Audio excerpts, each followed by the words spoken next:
Invité de chez Jordan ce vendredi 17 novembre, Bernard Menet s'est exprimé sur ce jour où il a frôlé la mort. Plongé dans le coma, le comédien s'est vu partir et même les médecins étaient loin d'être optimistes. La suite après la publicité, c'est un Bernard Menet soucieux qui s'est exprimé sur une période bien sombre de sa vie, ce vendredi 17 novembre dans l'émission chez Jordan. Le chanteur et comédien de 79 ans a littéralement frôlé la mort, comme il l'a indiqué à son interlocuteur. Il y a 3 ans, Jay fait une coloscopie qui s'est mal terminée, lance-t-il en préambule. Avant d'entrer dans les détails, Jay pas bien compris parce que ça semblait bien se terminer.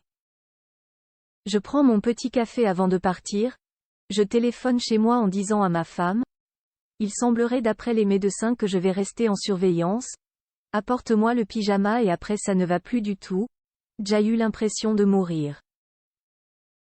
Une expérience particulièrement traumatisante pour Bernard Menet, qui a bien cru que c'était la fin. Ma dernière image, c'était une rangée de blouses blanches.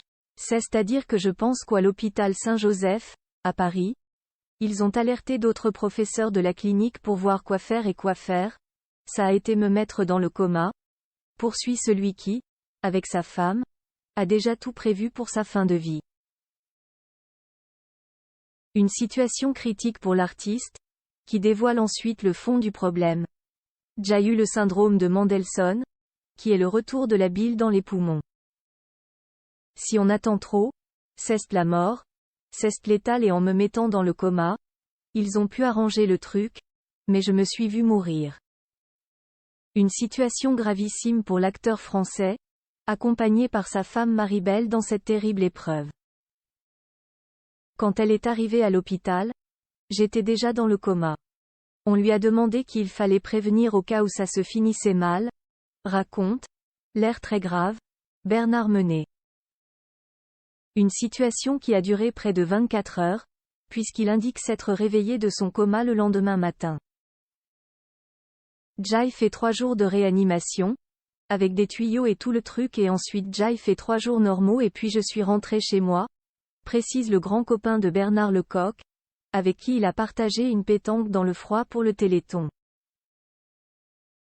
Une expérience forcément traumatisante, même si elle s'est bien terminée, ce que redoutait Bernard Menet. La peur que j'avais, c'était les séquelles et 1 mois après je jouais au théâtre, conclut-il. La suite après la publicité.